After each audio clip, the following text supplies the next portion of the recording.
Now, before we begin, I just want to say that I don't think that the underground is dead. I don't think that the underground is dying. If you do, then you probably look like this. This is what you look like and sound like. For one, the underground isn't even just rap. You know, there's an underground R&B scene. There's an underground house scene. There's an underground rock scene. So saying that the underground is dying and only referring to like the rap scene is kind of stupid as hell. You know, this might be a revolutionary thought and all, but the underground doesn't live and die with summrs. You know, there's more shit out there. And for number two, as long as that there is music that is popular, there will be music that is inherently unpopular. There's never going to be a time where all music is appreciated the same. There's always going to be some shit that's going to be favored more than others. So there always will be an underground, and there always has been an underground. You could even argue that the underground isn't even just music. And finally, to quote the late great Save the World One, what you really mean is the select few artists that I choose to always gossip about and obsess over are boring me.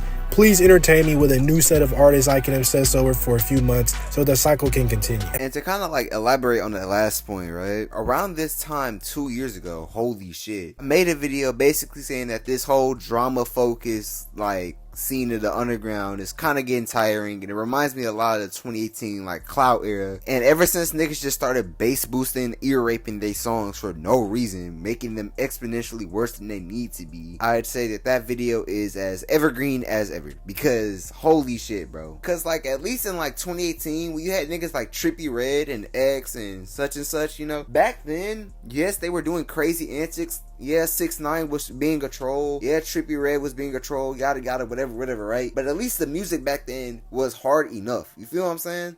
Like, take Lil Pump, for example. Lil Pump was definitely trolling and had a lot of antics going into his music career, especially around that time, right? But at least the music, to an extent, was serviceable enough to where people were genuinely fucking with Lil Pump because of his music. They weren't fucking with Lil Pump because he's funny or fucking with Lil Pump because of his antics. They messed with his music, and at the end of the day, that's what people liked about it. So that's what niggas gravitated towards him. And, you know, you can say the same thing for artists like Trippie Redd and 6ix9ine who were doing similar shit at the time. But can you really say that about like a 9 Vicious who has not really dropped anything entertaining and only has done like antics to keep his name afloat in the underground scene, so that people keep talking about him and keep making videos about him in the underground scene, so he can keep getting his name out there, so he can keep getting exposure? Niggas don't even care about the music anymore. They will fuck with you just because you're controversial or just because you have some sort of edge factor. Niggas will automatically just gravitate towards you.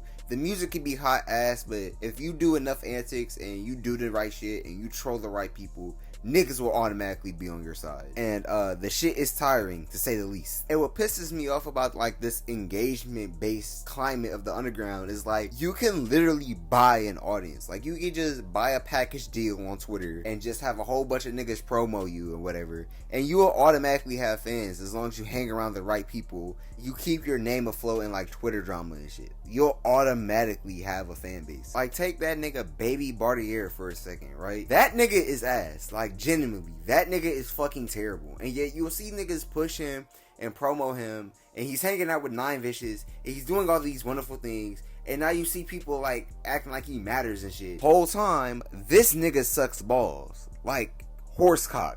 This nigga is ass, bro. Niggas can literally just force a nigga to be trending if they just get a package deal and make the right moves. Because in any other era in the underground, there's no way you could tell me that a little Tupac will be going up as crazy as he is now.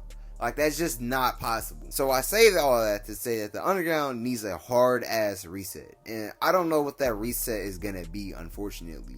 I missed that weird little period between like 2018 and 2020 when the underground was quote unquote dead, but in all actuality it was just as lower key and niggas just wasn't tapped in for real, because it allowed a lot of talent that actually mattered to get recognition, and it allowed for shit like 2021 to 2023 for happen, to where we got a whole plethora of new artists that basically changed the game as we know it. And yet in 2025 this shit is entirely burnt out. We need another reset. Don't even get me started on that homage bullshit, bro. On one hand, look, I get it. It's nothing new. Back then, mixtapes used to be called shit like the Bird Print, which is obviously a homage to fucking Jay-Z, right? Lucky has been doing that shit for a while now. But the difference between something like a Gucci Mane or a Lucky is that when those two pay homage, it's fucking homage. Rarely were they bar for bar copying album covers and just having zero creative direction whatsoever for their own shit. And you know, for older albums, I get it, right?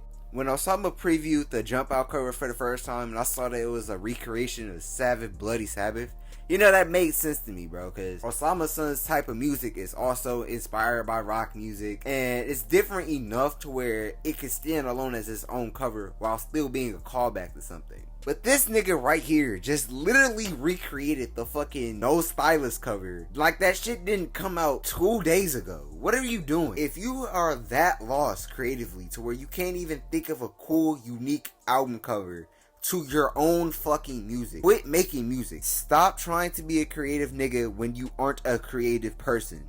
Oh, look at me. My name's Apollo Red One, and here's my take on Little Uzi Vert versus the world. Oh, look at me. My name's Skywater, and here's my take on Playboi Carti self-titled. Oh, look at me.